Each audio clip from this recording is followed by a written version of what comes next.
Princess Stories. Cinderella.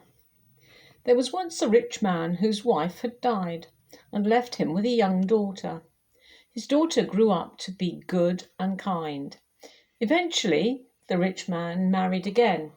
His new wife had two daughters who were mean to the rich man's daughter. They took away her pretty dresses and made her wear old, worn clothes and work in the kitchen.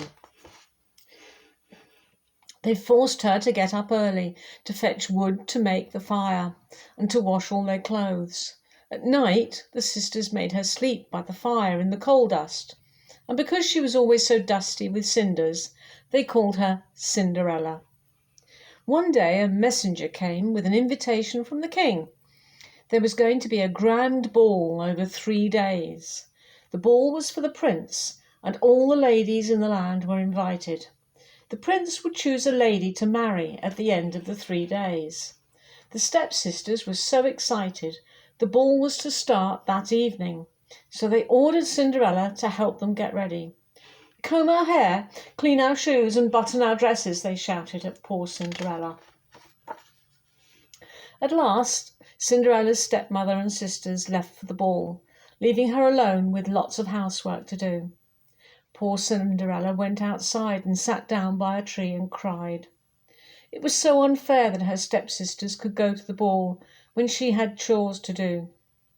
Suddenly there was a flash and a white dove flew down from a tree. It was carrying the most beautiful gold dress and twinkling, sparkly shoes. Cinderella put them on and was whisked off to the ball. The prince spotted Cinderella at once and asked her to dance. They danced together all evening, but Cinderella knew she had to be home before her stepmother and sisters. So she slipped away when the prince wasn't looking and ran all the way home. The poor prince wondered where Cinderella had gone. On the second day of the ball, after her stepmother and sisters had left, Cinderella sat by the tree again, and the same thing happened. The dove brought her the most beautiful dress and shoes and whisked her off to the ball. The prince was waiting for Cinderella, and again he danced with her all night. Once more, as it grew late, Cinderella slipped away and hurried home.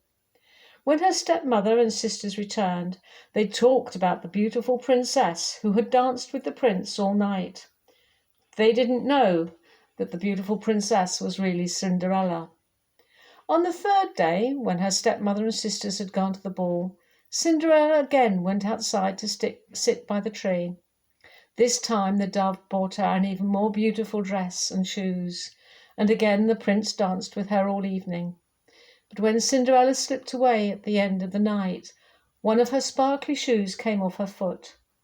The prince picked up the shoe and said, "I will marry the lady whose foot fits perfectly into this shoe." The next morning, the prince asked all the ladies of the land to come to the palace and try on the shoe. Cinderella's stepsisters pushed their way into the room where the shoe was. One at a time, they squeezed their big, clumsy feet into the little shoe, but it was clear that it didn't fit. Cinderella came to the palace in her dirty clothes. Her stepsisters laughed at the thought of the shoe fitting her, but Cinderella's little foot slipped into the shoe perfectly. The prince looked at Cinderella's face and knew that this was the beautiful lady he had danced with at the ball. "This is my bride," he cried. They were married the following day and lived happily ever after.